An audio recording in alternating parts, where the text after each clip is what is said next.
बहुत समय पहले की बात है। किसी घने जंगल में एक छोटा सा जलाशय था। उसमें एक मेंढक रहा करता था।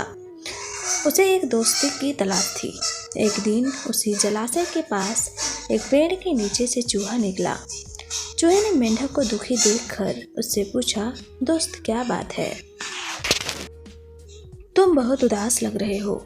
मेंढक ने कहा, मेरा कोई दोस्त नहीं है जिससे मैं ढेर सारी बातें कर सकूं, अपना सुख दुख बताऊं।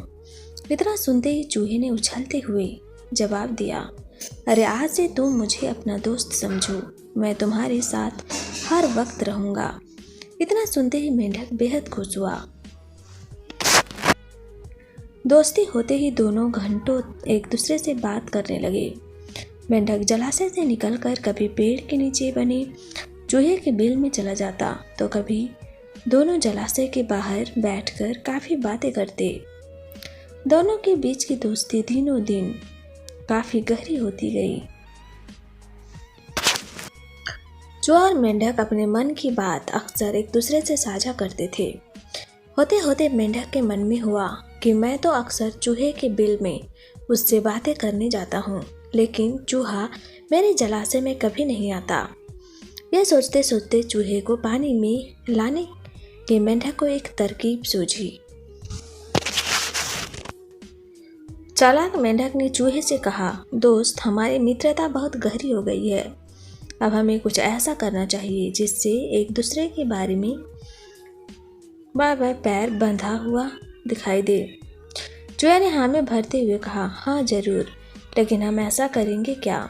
दोस्त मेंढक फटाक से बोला, एक रस्सी से तुम्हारी पूंछ और मेरा एक बार पैर बांध दिए जाएं, तो जैसे ही हमें एक दूसरे की याद आएगी तो हम उसे खींच लेंगे, जिससे हमें पता चल जाएगा।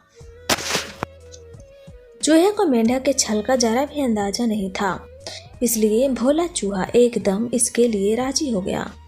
मेंढक ने जल्दी जल्दी अपने पैर और चूहे की मूंछ को बांध दिया। उसके बाद मेंढक ने एकदम पानी में छलांग लगा दी। मेंढक खुश था क्योंकि उसकी तरकीब काम कर रही थी। वहीं जमीन पर रहने वाले चूहे की पानी में हालत खराब हो रही थी। कुछ देर छटपटाने के बाद चूहा मर गया।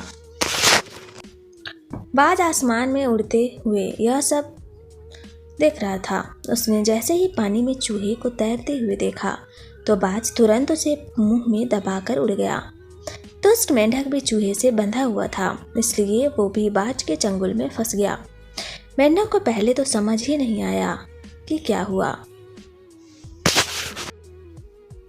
वो सोचने लगा, आखिर वो आसमान में उड़ कैसे रहा है।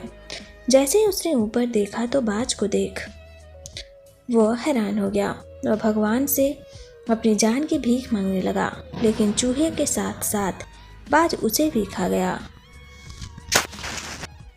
दूसरों का नुकसान पहुंचाने की सोच रखने वालों को खुद भी नुकसान उठाना पड़ता है। जो जैसा करता है वो वैसा ही भरता है। इसलिए बच्चों, दुष्ट लोगों से दोस्ती नहीं करनी चाहिए और हर किसी की हाँ में हाँ नहीं मिलानी चाहिए, बल्कि अपनी बुद्धि का भी प्रयोग करना चाहिए। तो आपको हमारी ये मॉरल स्टोरी कैसी लगी हमें कमेंट बॉक्स पर सजेस्ट करिए और हमारे चैनल को लाइक शेयर और सब्सक्राइब करना ना भूलें। धन्यवाद।